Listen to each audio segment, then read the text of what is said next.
Ladies and gentlemen, raise the roof and welcome the fabulous John Long!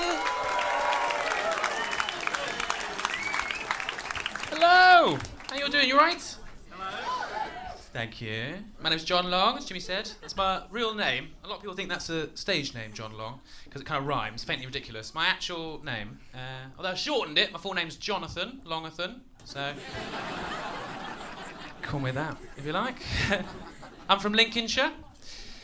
That's the reaction it deserves, don't worry about it, yep. Very boring part of the country, where your vegetables are from, so you're welcome. That's all that's there, though, don't go, for heaven's sake. This is a farmland. I moved to London for Wi-Fi, more than anything else. And struggling to place Lincolnshire. It's in the East Midlands. And you have to say it that way round. They don't like Middle East. No. Everywhere else, it's that way round, isn't it? North East, South East, but East Midlands. Very clever. Well, you see what you did there? Good marketing. Very good. It works for everything. Strip Gaza. Oh, okay. Sign me up. Sounds like Club Mess. I like it. Yes. But it's interesting moving from like a little village to a big city. Has anyone done that here? Moved from a little village before they got here? Couple of you, yeah. And no one explains to you all the things you're going to need to know, all the little big differences, you know. Usually it's stuff that you didn't realise only existed in the little village you grew up in, or the little region you grew up in. I grew up in the Fens in Lincolnshire, and very specific to us, because we're near sea level and it needs irrigated, is our country lanes have ditches a lot of the times next to them. Got a Dutch word, these ditches. Do you want to know what they're called? Dike. Thank you very much, sir. Dikes, yes. Yes, and to the rest of you, very aware that word means something totally different outside of the arable farming community. Very aware of that. Now. How I'd have liked to have found out is someone sitting me down and saying, hey John, just in the rest of the country don't really have these, don't call them that, and that word means something like more hate crimey out here. So drop it from all your stories, but no one did. So I found out the hard way. Moved in with a bunch of young people in London, like a flat share. How do young people get to know each other? Drinking games. Cheers, sir. Perfect timing, yes. Or madam, rather. Yeah, we played a game called I Have Never. You played that game? Good game, isn't it? Good icebreaker. If you don't know that game, basically, someone says something, it applies to you, you take a drink, you get to know each other. It's good. Someone went a bit left field. They went, I've never been in a car crash. Now I have, so I took a drink. I was the only one to. So he'll turn to me and say, what happened? I'll tell them, well, I was driving late one night down a country lane, going too fast. Yes, and I drove into a dike. Yes. Horrified faces surround me. I have no idea why. Now they're all asking questions. Questions like, oh my God, what'd you do? Someone was not around, just reversed and got the hell out of there. Why? What would you do?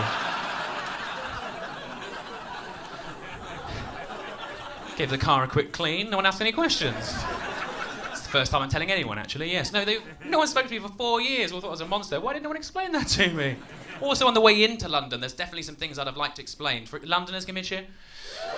Londoners, why don't you explain to us newbies? For example, on the way in, I think you should explain the noises that foxes make when they have sex. Yes. I can tell from a few people's reactions you've heard this noise, so you can back me up for the people that haven't, that I'm not exaggerating with this impression. Why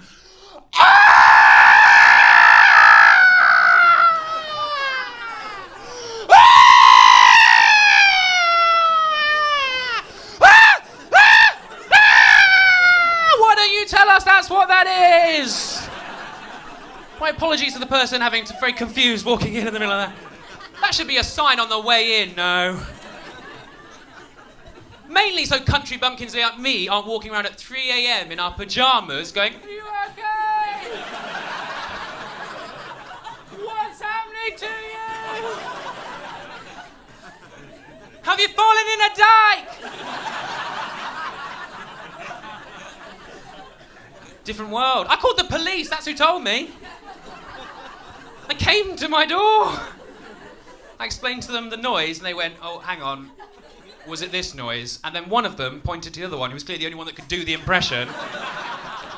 And he, a fully uniformed police officer, on my doorstep went, ah! I went, yeah, that was it. Ah, every week.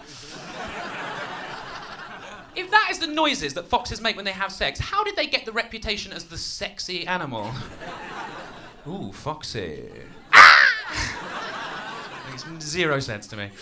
There you go. I moved to London not just for Wi-Fi. I was being flippant. I moved for a job, and I found a job. I don't want to be, brag. Times are tight, but I found a job in a waste and recycling factory. Thank you very much. Why am I trying to talk it up? The tip. I worked at the tip for a number of years. I was a tour guide. I know, it doesn't sound like a real job. At a tip, I used to take school tours in South London. The reason it exists as a job is because London's really, really bad at recycling, right? The stuff we got given, shocking. So they need to educate people. Got so bad, I had to write a song about it, actually. Because I'm not talking about the wrong kind of plastic. I'm talking about some objects we were given on the regular we should all know better about. I had to write a song about I am going to play this, by the way. Can you imagine if I didn't? Sometimes I talk for a while without mentioning it. People go, do you know you've got that on? So I've got a song about it. A song called You Can't Recycle That. How do you feel about sing-alongs as well? Because there's a sing-along at the end. Good. Polite applause from these two. That was good. That was like you were at the tennis. I like that. My royal box over here. I like it. So this song, yeah. Let's go sing-along. I'll talk you through the sing-along. So but do hop on board when we get to that point. I'll talk you through it. All right. There are certain types of rubbish that don't go in the bin. Materials we can use again that we call recycling. Like paper, cardboard, plastic too, glass and metal tins. But sometimes people get this wrong. They give us other things. So I feel the need to clarify so that we can get things clear about some things you can't recycle that we've received throughout the years. And what you all bear in mind, these are 100% genuinely true examples from London. You all bearing that in mind? Thank you. And don't shoot the messenger.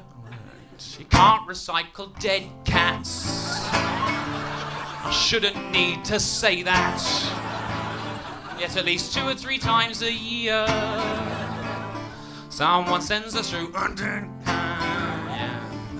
You can't recycle bullets, no, or deactivated hand grenades. They look remarkably similar to non-deactivated hand grenades.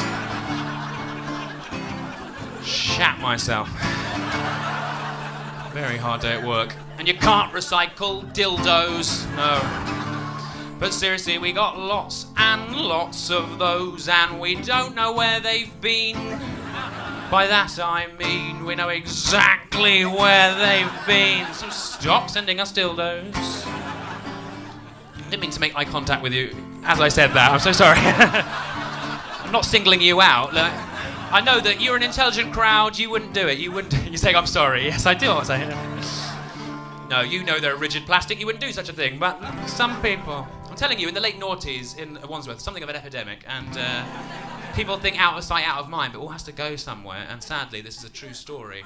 I once had to take a tour group around the recycling centre, and the tour group comprised of 15 women in their 80s, WI group, and was stood at the conveyor belts. We were confronted by a dildo, yes, and I was forced to explain to all of them what a dildo was. And it's a very noisy building. They were hard of hearing. So I had to shout, it's a sex thing! To 15 women in their 80s. That's a real event from my life now. And in hindsight, they definitely knew, didn't they? Yeah, they were fucking with me. Cruel, really. It took me 4 years to work that out. Like a cat with a mouse. And I don't want to explain to an 80-year-old woman what a dildo is again. Everybody now, seriously, get on board, come on. I don't want to explain, that's good swaying, that can stay, to an 80-year-old woman. Oh, building from the sides, thank you, clapping Royal Box. What a dildo is again. And just the fellas now, don't let me down, fellas. I don't want to explain. Nice and bassy, I love it. To an 80-year-old woman. Fabulous, sound like a Welsh choir, that's brilliant. What a dildo is again. Ladies, now it's your turn. Beautiful! I don't want to explain. Harmonising front row, I love it. To an 80-year-old woman. This is fabulous, it's never sounded this good. What a dildo is. And one last time now, all together. I don't want to explain. Really get to it. I don't want to an 80 woman of all people. Can you imagine that actually happened to me? What a dildo is. Beautiful singing. So stop sending us dildos. Thank you very much, everyone. You've got a wonderful lineup ahead of you. I've been Jonathan Longer. Have a good night. Thank you.